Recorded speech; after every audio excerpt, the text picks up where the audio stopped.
Programa Propósito de Vida, com Pastor Rosival Molina.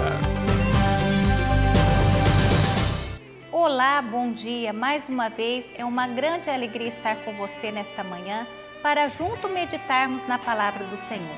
E hoje vamos tratar de um tema muito importante que intriga muita gente: o pecado.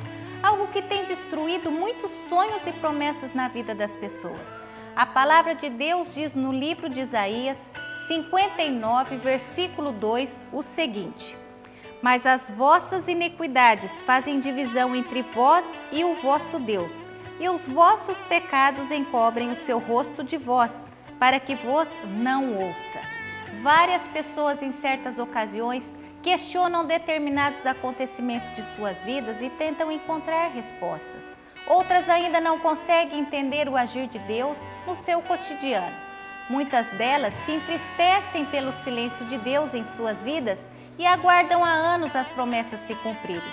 Eu creio que hoje você poderá com sinceridade em seu coração compreender por meio desta mensagem que existem algumas atitudes que precisam ser mudadas para que as bênçãos e os milagres de Deus não fiquem bloqueadas.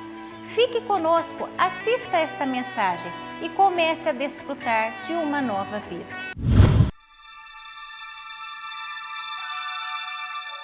Mas se andarmos na luz, como Ele na luz está, temos comunhão uns com os outros. E o sangue de Jesus Cristo, seu Filho, nos purifica de todo pecado. Se dissermos que não temos pecado, enganamos a nós mesmos e não a verdade em nós. Se confessarmos os nossos pecados, Ele é fiel e justo para nos perdoar os pecados e nos purificar de toda injustiça. Amém? Nós vamos tratar hoje sobre um tema muito importante para a igreja salva, remida, transformada por Jesus: pecado, né? O que é pecado? Aí vem aquela pergunta, né? O que é pecado? Tentação é pecado, pastor? Eu já respondo para você: tentação não é pecado, irmãos, né?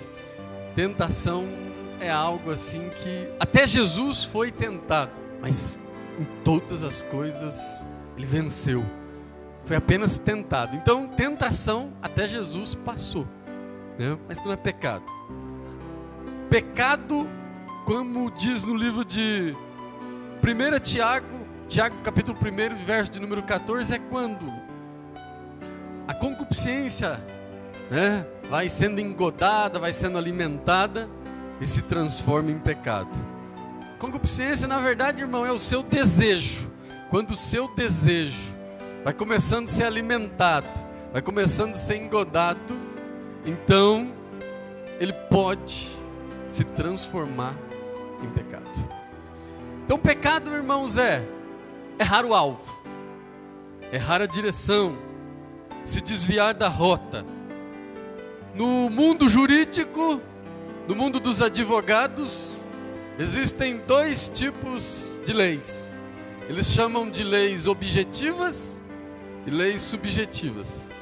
As leis objetivas são aquelas onde que, se você desobedecer, existe consequência. Por exemplo, está marcando numa rodovia 100 km por hora. Se você andar a 120 km, 110 km, então você desobedeceu e tem consequência. Qual é a consequência? Multa. E existem as leis subjetivas, aquelas que também são leis, mas se você não praticar, não existe nenhum problema. Por exemplo, existe uma lei que as pessoas podem tirar CNH, pode tirar a carta, mas se você não tirar, não vai acontecer nenhuma consequência. Então existe as leis objetivas e as leis subjetivas. As objetivas têm consequência e as subjetivas, elas existem, mas se você não fizer, não existe nenhuma consequência. Às vezes, com relação ao pecado, isso se assemelha. Às vezes, né, Deus quer que você obedeça a palavra dele. Deus quer que você obedeça os estatutos e os mandamentos dele. E se você desobedecer, aí existe algo chamado pecado, que existe uma série de consequências. Existe também as recomendações subjetivas. Você pode fazer jejum, você pode fazer um clamor diferenciado. Se você não fizer, não existe nenhuma consequência. Mas com relação à desobediência, com relação ao pecado, existe consequência. E é disso que eu quero falar para você nesta ocasião. Talvez você falou, mas pastor, como é que eu posso errar ou praticar pecado? Contra quem eu pratico pecado? Eu não quero mal para ninguém, eu não faço mal para ninguém. Contra quem eu pratico pecado? E eu quero dizer para você que o pecado você pode praticar contra 3 situações. Primeira situação, você pode praticar o pecado contra Deus, né? Então quando você não crê na palavra, quando você não pratica os mandamentos e os estatutos do Senhor, e não crê que o Senhor é Salvador da minha e da sua vida, na verdade você não crê. Então você já está condenado. Por um homem, o pecado entrou no mundo, mas por um homem você tem condições de vencê-lo. Por um homem você tem condições de mudar essa história, mas você precisa crer, você precisa aceitar, você precisa mudar as suas atitudes. Pastor, contra mais quem eu posso fazer e praticar pecado? Você pode praticar contra Deus, o seu Criador, e você pode praticar também contra o seu próprio corpo. O seu corpo, irmãos, é templo do Espírito Santo. Ele quer fazer morada na sua vida, Ele quer fazer morada no seu coração, Ele quer habitar, Ele quer tomar conta de todos os seus atos, vontades, desejos. Ele quer mudar a sua história. Mas é preciso que você deixe a sua casa em ordem. É preciso que você deixe o templo em ordem. Ah, pastor, mas como é que eu faço isso? Se você for santo, se você agir e viver em santidade, o templo do Espírito Santo não terá pecado.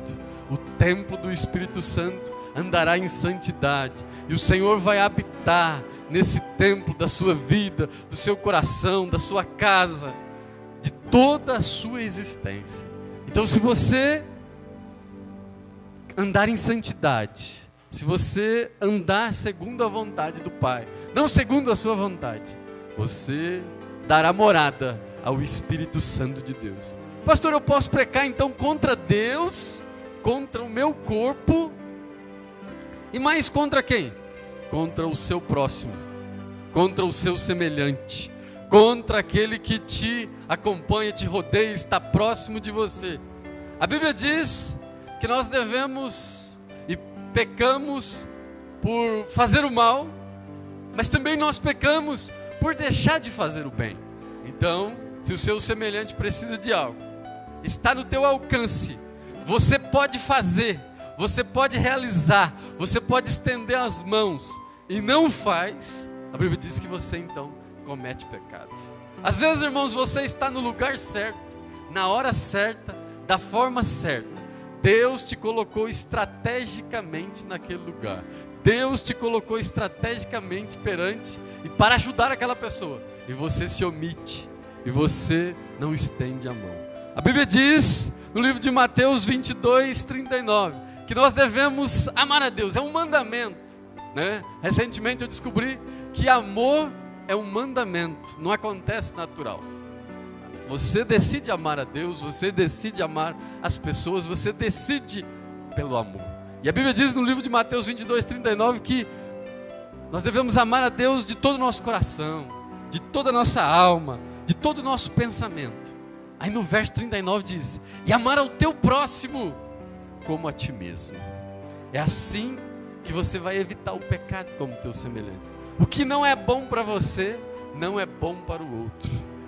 O que é amor para você, o que seria bom para você, também é bom para o outro. Ame ao próximo como a ti mesmo. Mas como saber se eu estou pecando ou não estou pecando? Eu preciso saber, pastor. Às vezes eu estou até fazendo algo e não estou sabendo. Quero saber se eu estou pecando ou não estou pecando.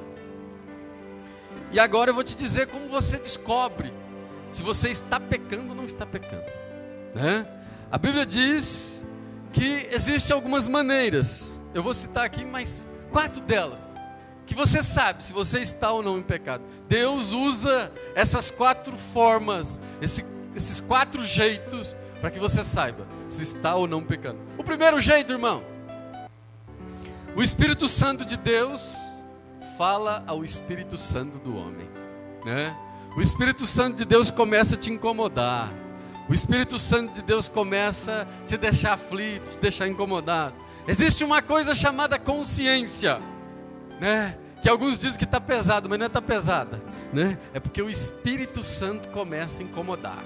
É porque o Espírito Santo, sabendo que o templo, sabendo que o filho, que o servo está em pecado, ele começa a incomodar. E você começa então a sentir algo diferente. Na verdade, nós temos um advogado e uma advogada, né? O advogado das nossas vidas e das nossas almas é o Senhor Jesus. Ele é o nosso advogado fiel. Ele intervém. Ele nos deu uma procuração em branco. Ele morreu na cruz do Calvário por mim e por você, né? Ele é nosso advogado. Mas existe uma advogada, irmãos, que é a nossa consciência. Que essa advogada nos acusa e nos defende. Ela nos aponta e nos dá segurança. Às vezes estão te apontando, mas você sabe que aquilo é injusto. A sua consciência te defende. Existe algo que ninguém sabe, mas você e o Espírito Santo sabem. Então existe algo aí que te aponta, chamado consciência, e te revela que você está em situação de pecado. Existe uma outra coisa, irmãos, que também te revela que você está em pecado. A palavra de Deus, ela é viva, irmãos. A Bíblia diz que a palavra fala comigo e com você de maneira diferenciada. A Bíblia diz que ela se renova a cada manhã. Ela fala, de repente, um pregador, alguém que está ministrando a palavra, acha que a tonalidade do texto, a tonalidade da mensagem é a determinada parte. Mas o Espírito Santo sabia e necessitava de uma outra parte para falar com algumas pessoas e revelar e convencer acerca do pecado. A Bíblia diz no livro de Hebreus 4:12 que a palavra de Deus é viva e eficaz, é penetrante como espada de 2 gumes, que vai até a divisão da alma e do espírito, das juntas e medulas, que sonda e entra nos pensamentos e no coração do homem. Ela entra em todas as situações e ela revela, ela te afirma, ela te informa que você está vivendo ou prestes a entrar numa situação de pecado. Quantos e quantos livramentos nós vemos alguns irmãos testemunhando, dizendo: eu ouvi aquela palavra e eu ia tomar uma decisão na minha casa, no meu casamento, na minha empresa, nos meus negócios, mas aquela palavra evitou uma atitude de pecado, evitou uma atitude precipitada, através da palavra. Você quer ver uma outra coisa que Deus usa, um outro jeito? Por meio dos profetas, né? A Bíblia revela uma determinada situação onde Davi estava com um pecado escondido e oculto.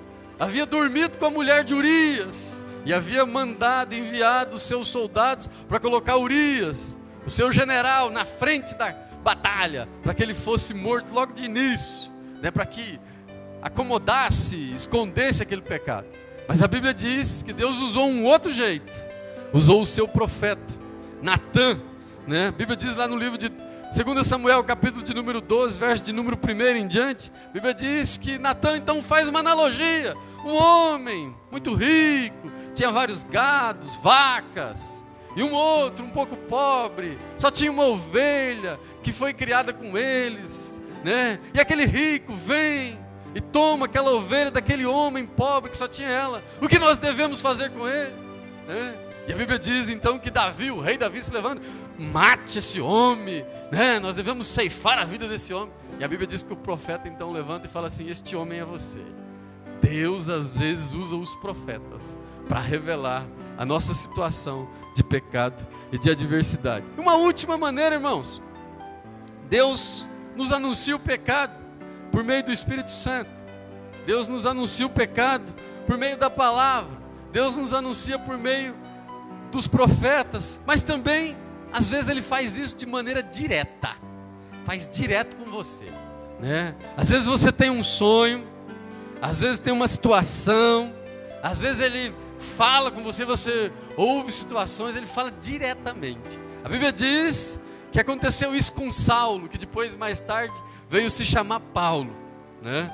No livro de Atos dos Apóstolos, capítulo de número 9, verso de número 1, a Bíblia diz que aquele homem, Saulo, da prateleira de cima, dos romanos, pegou carta para perseguir os cristãos.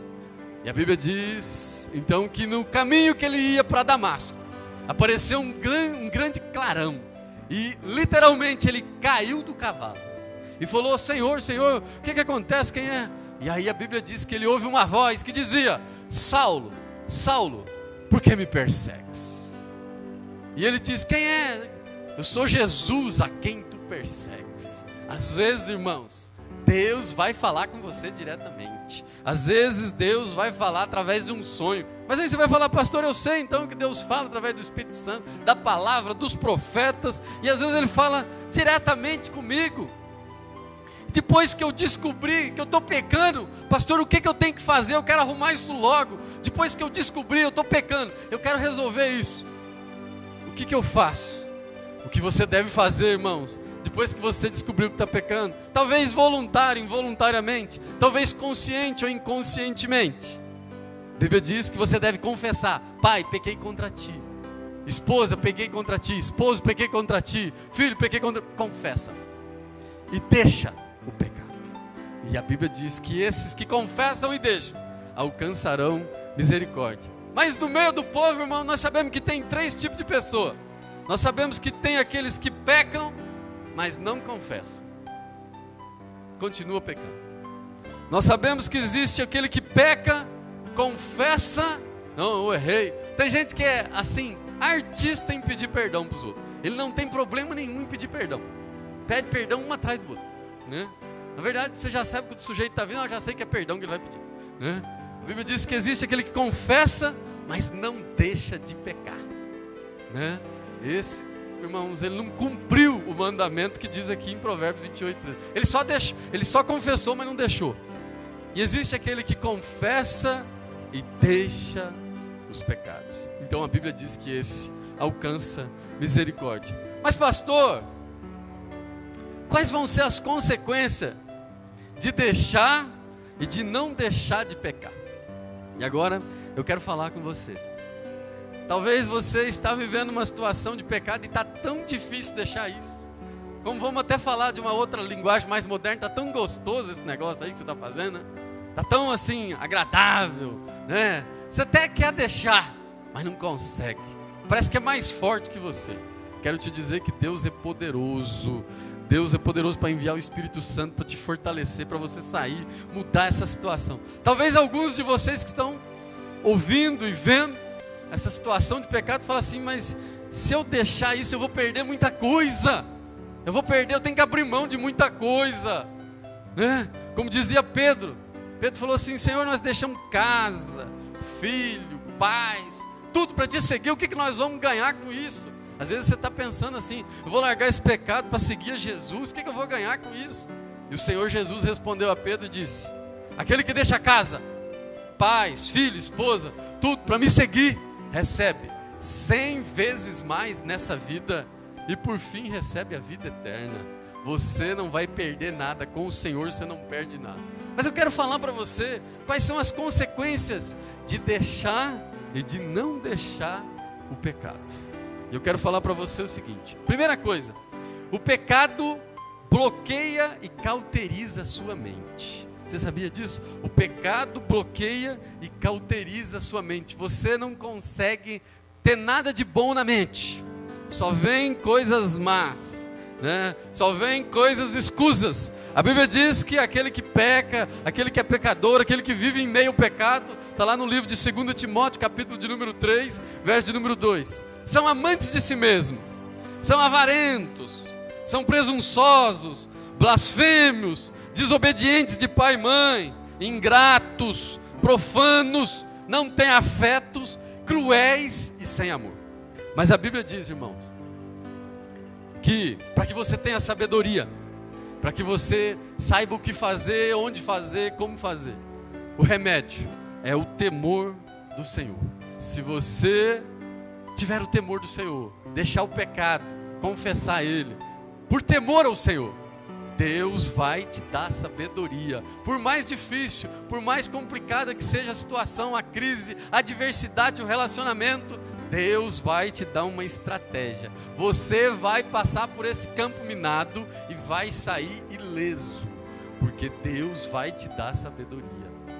A Bíblia diz também qual é a consequência de deixar e de não deixar. Ó irmão, aquele que não deixa, além de cauterizar a mente, a Bíblia diz que o pecado impede a prosperidade, né? A Bíblia diz que o pecado impede a prosperidade. Mas aquele que deixa o pecado, irmão, aquele que deixa, a Bíblia diz no livro de Salmos, capítulo de número 1, aquele que deixa o pecado é prosperidade. Salmo 1, verso também número 1 até o 3, diz assim: bem-aventurado o varão que não anda segundo o conselho dos ímpios, nem se detém no caminho dos pecadores, nem se assenta na roda dos escarnecedores, mas antes tem o seu prazer na lei do Senhor, e nela medita de dia e de noite. Porque será como árvore plantada junto à ribeira de água, que dá o seu fruto na estação certa, as suas folhas não caem, e tudo quanto fizer prosperará. Você que deixa o pecado, você que não se assenta na roda dos escarnecedores, você que não se assenta no caminho dos pecadores, antes tem o seu prazer na lei do Senhor, tudo quanto fizer prosperará. Ah, pastor, mas qual outra consequência? Minha mente vai ficar cauterizada, não terá prosperidade. E uma outra situação, irmãos: o pecado causa doenças. O pecado causa doença. Falta de alegria, a mão do Senhor pesa, não existe alegria, o humor se tornou em sequidão.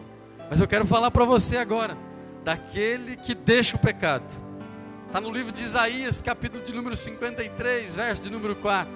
A Bíblia diz que verdadeiramente, aquele que aceita Jesus, a Bíblia diz, verdadeiramente Ele tomou sobre si as nossas enfermidades e as nossas dores levou sobre si. Tem gente que chega na igreja e fala assim: não, pastor, porque a minha doença é muito difícil, porque a minha enfermidade é muito difícil. Irmão, não é sua mais. Jesus já levou sobre si na cruz do Calvário, não é sua. Ele levou sobre si todas as nossas enfermidades, todas as nossas doenças, todas as nossas dores. Vai orando, vai clamando, confessa o pecado, deixa esse caminho pecaminoso, e Deus vai transformar essa dor, Deus vai transformar essa enfermidade, e o nome dele vai ser glorificado. Você quer ver uma outra coisa que o pecado causa? O pecado causa também, ele nos afasta de Deus. O pecado afasta o homem de Deus. É mais ou menos assim, irmão. Quando você estava em retidão, quando você estava com a vida correta com Deus, quando você estava agindo conforme a vontade de Deus, havia uma paz, como está escrito no livro de Filipenses, a paz que excede todo entendimento, povoaria o seu coração. Quando você está em retidão, quando você se distanciou, se afastou do pecado, existe paz. Mas, quando você está em iniquidade, quando você está em pecado, a Bíblia diz que isso faz separação entre Deus e nós. Para que você se achegue a Deus, e se Ele se achega a você, é necessário que você limpe suas mãos dos pecados. E Deus vai se chegar a você. Deus vai estar presente na sua vida. Deus vai estar presente na sua causa, na sua situação. E o nome dele vai ser glorificado. O nome dele vai ser exaltado. Tem gente que fala: parece que Deus se esqueceu de mim. Irmão, tenha comunhão com Ele. Deixe a vida de pecado. Confesse essa situação de pecado. E o nome dele vai ser glorificado. Ele vai restabelecer a aliança, o pacto, a comunhão com a sua vida. E uma última coisa, irmãos: o pecado, ele bloqueia e cauteriza a sua mente. O pecado impede a prosperidade. O pecado causa doenças a minha e a sua vida. O pecado nos afasta de Deus. E por último, o pecado leva o homem à morte. O pecado conduz o homem à morte. Eu quero te dizer uma coisa. Renuncie ao pecado. Vença você mesmo. Às vezes a nossa luta nessa vida, irmãos, é contra 3 coisas. Nós lutamos contra a nossa própria natureza, contra os nossos desejos, contra os nossos pensamentos, contra as nossas vontades. Nós lutamos contra nós mesmos. Talvez é a maior batalha. Talvez as maiores batalhas são contra nós mesmos. Porque a Bíblia diz, no livro de Tiago, que contra o inimigo, o Senhor manda que você resista. Ele diz, resistir ao inimigo, e ele fugirá de vós. Basta só você resistir e combater. Mas no livro de 2 Timóteo ele diz, fugir das paixões da sua mocidade. Engraçado, né? Contra o inimigo ele manda resistir, que ele vai fugir. Contra você mesmo ele manda fugir. Ele diz, fugir das paixões da sua mocidade. Às vezes é difícil, irmão. Você tem que resistir contra a sua natureza. Você tem que fugir da sua natureza. Mas eu quero te dizer, conforme está escrito no livro de Hebreus 10:16, que se você deixar o pecado, se você confessar ele, se você deixar esse mau caminho, se você confessar ele diante de Deus, diante da igreja, diante de quem você precisa confessar, pedir perdão para quem você precisa pedir, se você fizer isso, confessar e deixar, Deus não se lembrará mais dos seus pecados da antiguidade. Deus não se lembrará mais dos seus pecados de outrora. Mas eu quero te dizer, é necessário que você confesse, é necessário que você se arrependa e é necessário que você se converta. Deixar, irmão, confessar é com a sua boca. Se arrepender, irmãos, é algo que você tem que abandonar, né? Tem gente que fala assim, não pastor, mas eu vou só dar uma passadinha para provar que eu estou bom. Tem gente que é dependente químico e fala, não, mas eu só vou dar uma passadinha, vou evangelizar. Não, irmão, abandona e se converta. Se converter, irmãos, é algo mais difícil. Você estava vindo nessa direção, numa direção de pecado. Você estava caminhando numa direção de pecado. O Senhor está te dizendo, confesse, se arrependa e converta. Muda de lado, muda o seu caminho, muda a sua direção. É necessário que você se converter, ele vai esquecer. E como está escrito, ele vai alcançar misericórdia. Eu creio que o Espírito Santo falou em seu coração e foi revelado a você a necessidade de rever algumas condutas no tocante ao seu relacionamento com Deus. Quero te convidar a partir de hoje a fazer uma análise em relação à sua postura perante ao nosso Deus e também em relação ao seu próprio corpo e, por fim, perante as pessoas que te rodeiam. Neutralize o poder do pecado em sua vida e, para que isto aconteça, o que você deve fazer a partir de agora é confessar este pecado. E não somente confessar, mas também deixar as práticas antigas que te prendiam por meio deste pecado. Deus vai te dar força para vencer. Ele está aguardando você para uma nova aliança. Vamos orar para que Deus venha restaurar o seu relacionamento com Ele e dar a você uma nova história. Curve sua cabeça. Vamos clamar ao Senhor. Pai de poder, Pai de graça, eis aqui estas pessoas, Deus, eis aqui estas vidas, visita cada situação, visita cada causa, visita cada propósito, Pai. Opera o Teu milagre, nós sabemos que operando Tu, quem impedirá? Ó Deus, nós profetizamos na vida de cada família, de cada pai, de cada mãe, a Tua bênção, a Tua vitória. Entra com providência, Pai, manifesta a Tua glória, manifesta o Teu poder. Nós Te louvamos e Te glorificamos em nome de Jesus.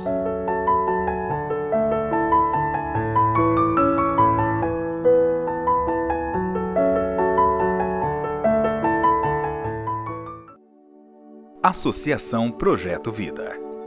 Um projeto destinado às pessoas que precisam de ajuda para o tratamento e recuperação de dependentes químicos. Se você tem alguém da família ou amigos que necessitam de ajuda, entre em contato. Temos toda a estrutura física e clínica para melhor tratamento.